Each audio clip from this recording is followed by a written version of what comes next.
Hey guys, आज मैं आपको जापान की एक ऐसी औरत के बारे में रूबरू करने जा रहा हूँ जिसका नाम सुनते ही जापान के लोगों में खौफ बन जाती थी। 1970 में जब जापान में चारों तरफ सिर्फ शांति का माहौल था और जापान विकास के ओर बढ़ रहा था, और वहीं दूसरी ओर जापान का कुछ भाग दहशत और खौफ के साए में जी रहा था। डर एक ऐसी चीज़ का जो है या नहीं ये कहना तो मुश्किल था। डर एक ऐसे खूबसूरत बला का जो दिखने में बहुत ज़्यादा सुंदर थी, लेकिन उसके द्वारा दी गई मौत बहुत ही खौफनाक हुआ करती थी। उसकी मौत देने का तरीके को देखकर किसी की भी रूह कांप उठेगी।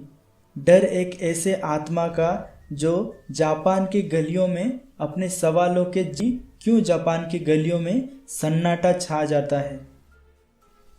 ये कहानी शुरू होती है जापान के हियान पीरियड के दौरान, लगभग 1200 से 800 साल पहले। जापान के एक छोटे से गांव में बहुत ही खूबसूरत औरत रहती थी जिसे अपनी खूबसूरत पर बहुत नाज था। दूसरी ओर देखा जाए तो उसे अपनी खूबसूरती पे बहुत घमंड था। वो अपनी पति के साथ रहा करती थी जो कि एक सामुराई था। युद्ध के दौरान उसके पति को युद्ध में भाग लेने के लिए जाना पड़ा, और जब वो युद्ध से अपने घर वापस आया तो उसने अपनी खूबसूरत पत्नी को किसी गैर मर्द के साथ देखा। तो अब आप सोच सकते हो कि वो दोनों क्या कर रहे होंगे। ये देखकर वो सामुराई आग बबूला हो गया और उसने तलवार से अपनी पत्नी को एक ही बार में घायल कर दिया।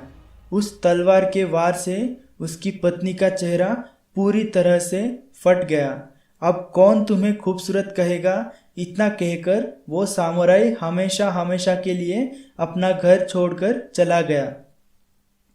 सामुराई के तलवार के घात से उस औरत के सुंदर चेहरे पर एक बहुत ही डरावनी स्माइल बन गई।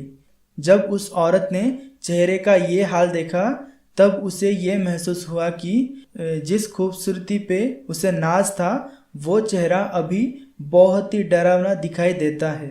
वो ये सदमा बर्दाश्त नहीं कर पाई और उसने अपने घर में रखी कैंची से अपनी जान ले ली। वो खूबसूरत औरत मर गई और सबको लगा कहानी ख़त्म हो गई, लेकिन वो फिर से आ गई 800 साल बाद। लगभग 800 साल बाद वो औरत फिर से जाग गई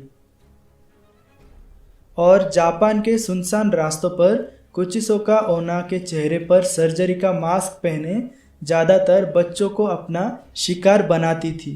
उसका चेहरा सर्जरी का मास्क से ढका होता है और वो बच्चों के पास आकर पूछती है कि क्या मैं सुंदर दिखती हूँ। सुनने में यह सवाल एक मामूली सा लगता है, लेकिन यह सवाल का अंजाम शायद बहुत मुश्किल हो सकता है, क्योंकि इस सवाल का जवाब आपकी जान भी ले सकता है और बचा भी सकता है।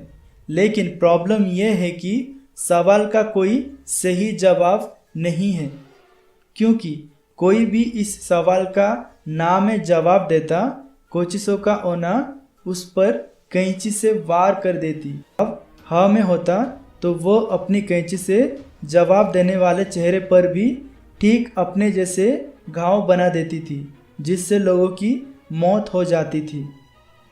जापान में 1970 के पूरे दशक में इस खौफनाक बला की दहशत थी। दहशत इतनी थी कि लोग अपने बच्चों को घर से बाहर नहीं जाने देते थे, और तो और लोगों ने अपने बच्चों को स्कूल भेजना भी बंद कर दिया था। और कोचिसाका ओना के शिकार बने बच्चों और कुछ अन्य लोगों की खबरों से वहाँ के अखबार भरे रहते थे। ऐसे बहुत से लोग थे जिन्होंने दावा किया था कि उन्होंने कोचिसाका ओना के आत्मा को देखा है। आज भी जापान के कई लोगों का मानना है कि कोचिसाका ओना आज भी जापान के सुनसान गलियों में घूम रही है, अपनी अगली शिकार के तलाश में। दोस्तों, अगर आपको ये वीडियो पसंद आई तो इस वीडियो को लाइक कर देना और हो सके तो इस वीडियो को शेयर भी कर देना। फोकट में निकलने से अच्छा है कि इसे सब्सक्राइब भी कर देना। और आपके कोई भी सवाल हो या फिर सुझाव हो, आप मुझे कमेंट में बता सकते हो। तो आज के लिए बस इतना ही। हम मिलेंगे अगले वीडियो पे। तब तक के लिए टेक केयर एंड बाय।